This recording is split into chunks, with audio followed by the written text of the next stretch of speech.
अस्सलाम वालेकुम स्टूडेंट्स। तो प्रीवियस वीडियो के अंदर हम लोग ये डिस्कस कर रहे थे कि एंटीनेटल विजिट पे अगर एक वुमन हमारे पास आती है तो हमने बेस लाइन इन्वेस्टिगेशंस में क्या करना है।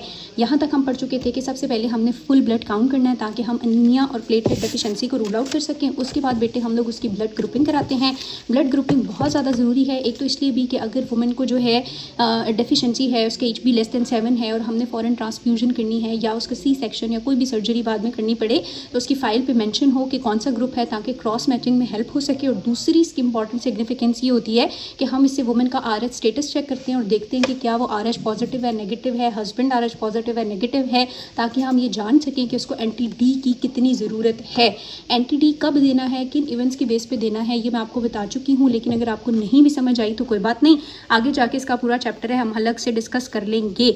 इसके अलावा हम लोगों ने फर्स्ट विजिट के ऊपर क्या करना होता है, उसको जेस्टेशनल डायबिटीज़ के लिए रूल आउट करना है। और नेक्स्ट चीज़ ये है कि हमने थैलेसीमिया के लिए भी रूल आउट करना है।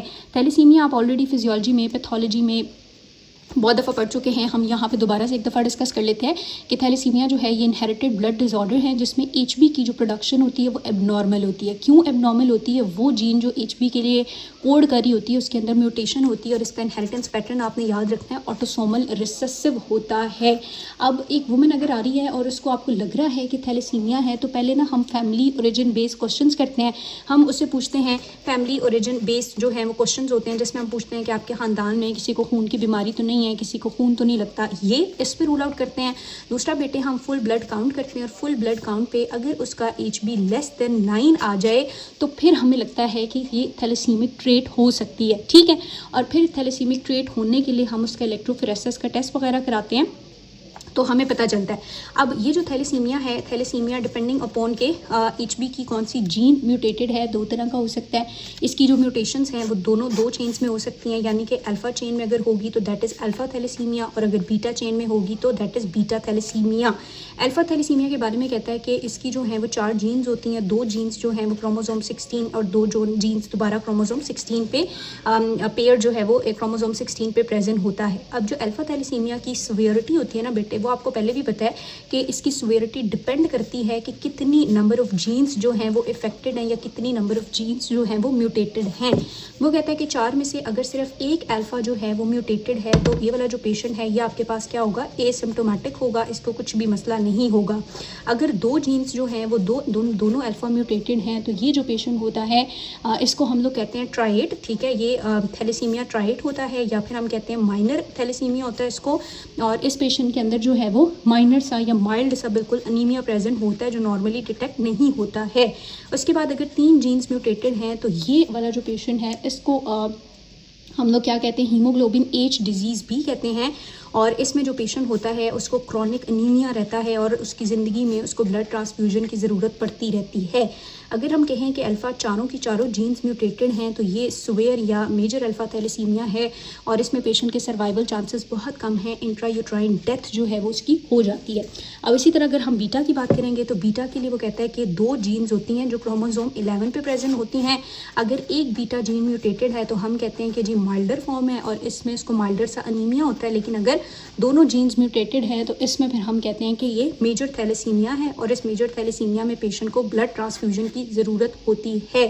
बहरहाल बीटा थैलेसीमिया से डेथ नहीं होती, लेकिन अगर अल्फ़ा सारी की सारी चारों जीन म्यूटेटेड हैं तो इंट्रायूट्राइन डेथ हो जाती है। सो वुमेन जब हमारे पास आती है तो हमने उसको फैमिली ओरिजिन बेस्ड क्वेश्चन और फुल ब्लड काउंट के ऊपर असेस करना है। फिर थैलेसीमिया के लिए इलेक्ट्रोफोरेसिस करानी है और अगर इलेक्ट्रोफोरेसिस पॉजिटिव आ जाती है तो फिर हम उसकी बेटे इन्वेसिव टेस्टिंग कराते हैं। तो ये एक पैटर्न आपने याद रखना है कि अगर वो बुकिंग स्कैन पे आ रही है तो बुकिंग विजिट पे तो आपने पहले फुल ब्लड काउंट किया। फुल ब्लड काउंट पे अगर HB कम है, 9 से भी ज़्यादा कम है तो फिर आप क्या करोगे, या HB अगर 9 से कम होता है या 10 से कम होता है तो पहले हम आयरन वगैरह करा लेते हैं, ठीक है, B9 B12। अगर वो नॉर्मल आ जाते हैं तो फिर हम लोग साथ में फैमिली ओरिजिन बेस्ड क्वेश्चंस के ऊपर उसको असेस करते हैं और फिर हम उसकी इलेक्ट्रोफोरेसिस कराते हैं, ठीक है।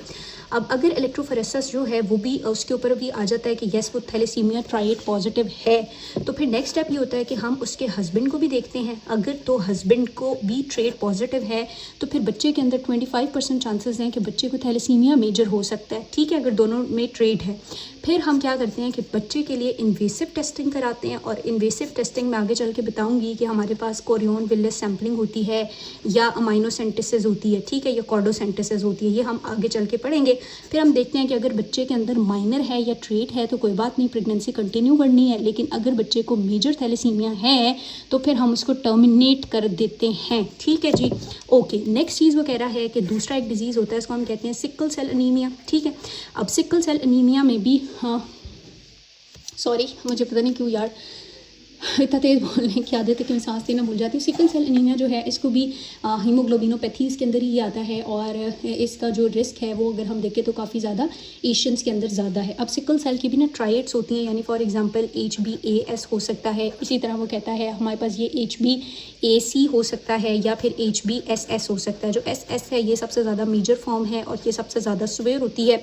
तो वही है कि आपने जो उसका वो है इस पे बड़ी स्वेयर फॉर्म होती है, क्रॉनिक हीमोलिटिक एनीमिया होता है पेशेंट को, और सिकल सेल क्राइसिस भी हो सकता है, और पेशेंट प्रेगनेंसी में स्वेयर इन्फेक्शंस के साथ भी आपके पास OPD में प्रेजेंट कर सकती है, ठीक है। इसके भी मल्टीपल वेरिएंट्स हैं, इसमें भी सेम यही होता है कि आपने फैमिली ओरिजिन बेस्ड क्वेश्चंस करने हैं, उसके बाद फुल ब्लड काउंट करा लेना है, और उसके बाद फिर सिकल सेल के लिए स्क्रीनिंग करानी है, और स्क्रीनिंग के बाद फिर हम लोग बच्चे को चेक करने के लिए इन्वेसिव टेस्टिंग करते हैं, जिसके अंदर आपके पास CVS अमाइनोसेंटेसिस एंड कॉर्डोसेंटेसिस है, जिसकी डिटेल हम आगे प्री नेटल डायग्नोसिस में जाके करेंगे, ठीक है बेटे। नाउ नेक्स्ट चीज़ क्या आ जाती है कि जब वो आएगी आपके पास बुकिंग विजिट के लिए फर्स्ट टाइम आ रही है, तो आपको पता है कि आपने क्या क्या किया। आपने हिस्ट्री ले ली, आपने उसको कम्प्लीटली एग्जामिन किया, और आपने उसकी कुछ इन्वेस्टिगेशंस भेज दी। इन्वेस्टिगेशंस में अभी तक हमने कहा फुल ब्लड काउंट भेज दिया, अनीमिया को या प्लेटलेट डेफिशिएंसी को या WBC काउंट को या इन्फेक्शन को रूल आउट करने के लिए। नंबर 2 हम लोगों ने क्या किया कि हमने उसका ब्लड ग्रुप्स जो हैं वो करा लिए, उसके RH स्टेटस को एक्सेस करने के लिए। नंबर 3 जेस्टेशनल डायबिटीज़ के लिए हमने ब्लड शुगर रैंडम या OGTT जो है वो करा लिया। उसके बाद हमने थैलेसीमिया के लिए रूल आउट किया उसको, और सिकल सेल एनीमिया के लिए भी कर लिया। फैमिली ओरिजिन बेस्ड क्वेश्चन की बेस के ऊपर या फिर फर्दर हमने इलेक्ट्रोफोरेसिस कराई या स्क्रीनिंग और इन्वेसिव टेस्ट करा ली। नेक्स्ट चीज़ ये है कि वुमेन को कोई और इन्फेक्शन तो नहीं है, ठीक है, हाँ यूरोजेनाइटल ट्रैक में कोई इन्फेक्शन तो नहीं है। अब इन्फेक्शन को हमने रूल आउट करना है, तो मैंने आपको बताया कि ये MCQ आता है कि बुकिंग विजिट के ऊपर कौन से 3 इन्फेक्शन को रूल आउट किया जाता है बेटे, तो आपने याद रखना है। नंबर 1 हम लोग करते हैं हेपेटाइटिस B को, नंबर 2 हम करते हैं HIV को, और नंबर 3 हम लोग करते हैं सेफलस को। जो हेपेटाइटिस C है और जो आपके पास रुबेला है उनको अब टेस्ट नहीं किया जाता। रुबेला को इसलिए नहीं किया जाता कि MMR वैक्सीनेशन की वजह से बहुत सारे लोग वैक्सीनेट हो चुके हैं और इसका अब इन्फेक्शन होना रेयर है।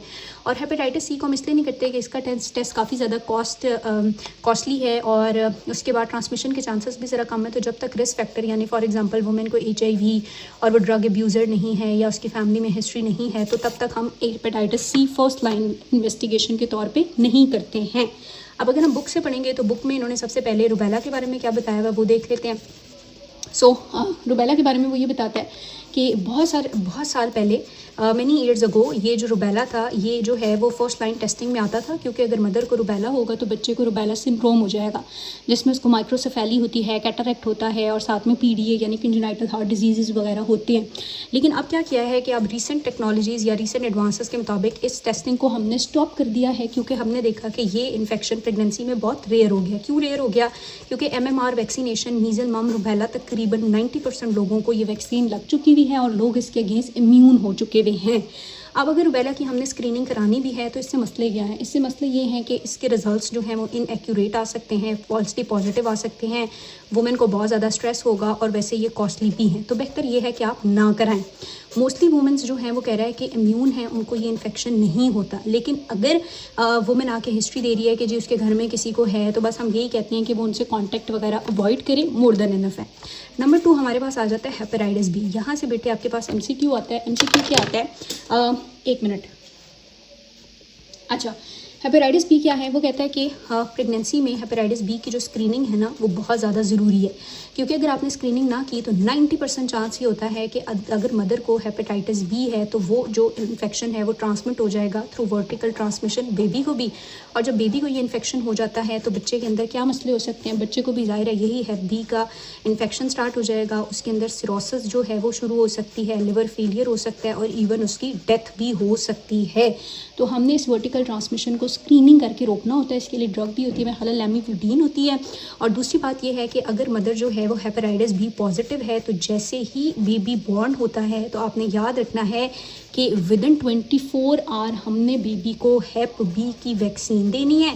और हेप बी की वैक्सीन के साथ साथ हम लोगों ने इसको क्या देने हैं, हेप बी इम्यूनोग्लोबुलिन। हेप बी इम्यूनोग्लोबुलिन ये कब देने हैं, विदिन फर्स्ट आवर हम दे देते हैं, लेकिन विदिन 24 आवर भी दे दो तो सेफ़ है। देन उसको सेकंड और थर्ड डोज फर्स्ट और 6 मंथ पे लगेगी।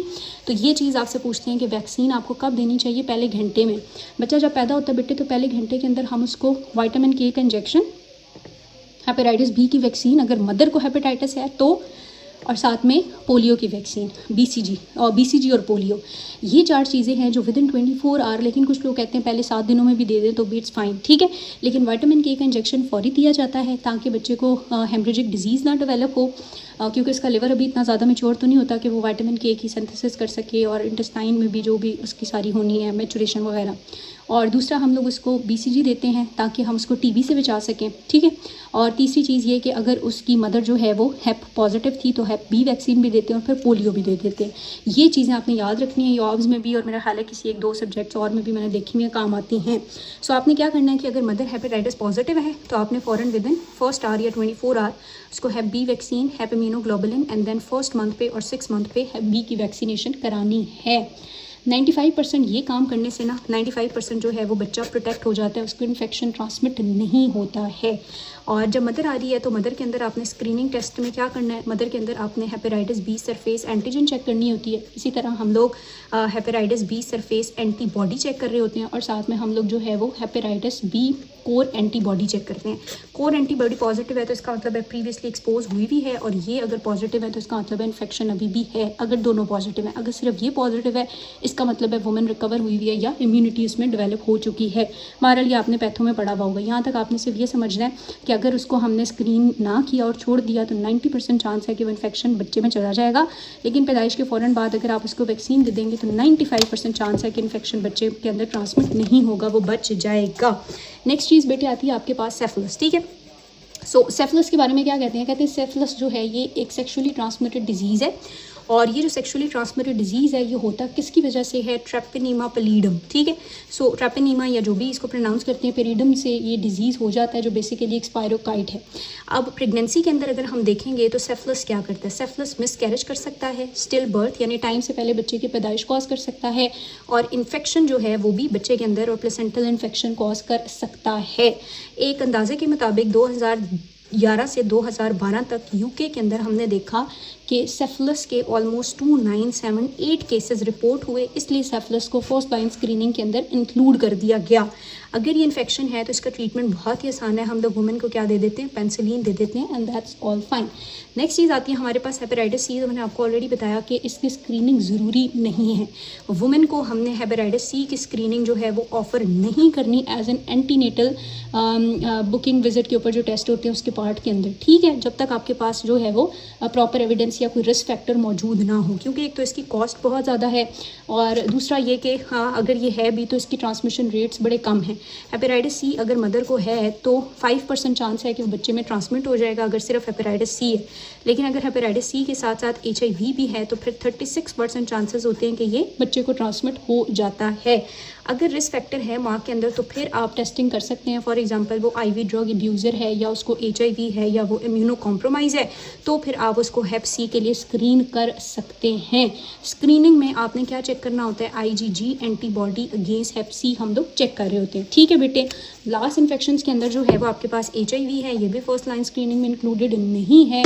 वो कह रहा है न्यूनेट्स के अंदर इसकी ट्रांसमिशन जो है वो काफ़ी कम है, 0.1% है, और हम लोग फर्दर मिनिमाइज़ कर सकते हैं वर्टिकल ट्रांसमिशन को। अगर हम देखेंगे कि मदर पॉजिटिव है तो फार्मा के अंदर आपने पढ़ा हुआ है कि हम लोग तकरीबन 24th वीक जो है जेस्टेशन का उसके ऊपर मेडिकेशन स्टार्ट करते हैं। मुझे से याद नहीं है लेकिन मैं ख्याल है लैमिविडीन ही स्टार्ट करते हैं हम लोग, जिसकी वजह से वर्टिकल ट्रांसमिशन जो है या कोई एंटी रिट्रोवायरल स्टार्ट करते हैं जिससे ये मिनिमाइज़ हो जाती है। और साथ में उसने ये भी लिखा हुआ है कि अगर मदर के अंदर जो वायरल लोड है वो 4000 से ज़्यादा है तो फिर आपने ये करना है कि 36 वीक के ऊपर उसका C सेक्शन परफॉर्म कर देना है। चाहे वायरल लोड ज़्यादा है कम है, लेकिन अगर एक दफ़ा वो HIV पॉजिटिव आ गई हुई है तो फिर वो ब्रेस्ट फीडिंग नहीं करा सकती। आपने बच्चे को फार्मूला मिल्क स्टार्ट कराना है। स्क्रीनिंग मोस्टली हम इसकी 28th वीक पे करते हैं। So this is all about your first line investigation. आखिरी चीज़ इसमें से अल्ट्रासाउंड रह गया, आई एम सॉरी, आखिरी चीज़ इसमें से अल्ट्रासाउंड रह गया हुआ है, तो वो मैं आपको ज़रा नेक्स्ट वीडियो में कराती हूँ। यहाँ तक अगेन अब आपको अच्छी तरीके से, मेरा ख्याल है बहुत अच्छे तरीके से समझ आ गया है कि जब वो फर्स्ट लाइन विजिट पे आ रही है तो हमने उसकी काउंसलिंग, स्क्रीनिंग और फर्स्ट लाइन इन्वेस्टिगेशन के अंदर कौन कौन से टेस्ट करने हैं, और ये टेस्ट आपको जस्टिफाई करने आने चाहिए कि ये टेस्ट हम क्यों कर रहे हैं, किस चीज़ को चेक करने के लिए कर रहे हैं, और अगर वो चीज़ हुई तो फिर हम वुमेन को किस तरह से ट्रीट करेंगे या फर्दर वो किस तरह से काउंसिल होगा। लास्ट वीडियो हम इसकी बनाएंगे कि फ़र्स्ट बुकिंग विजिट के ऊपर हम अल्ट्रासाउंड भी करते हैं, अल्ट्रासाउंड की क्या सिग्निफिकेंस है, क्यों करते हैं ये, और वुमेन जो है वो हाई रिस्क कैटेगरी में कब आती हैं, ये हम अब लास्ट वीडियो में डिस्कस करते हैं।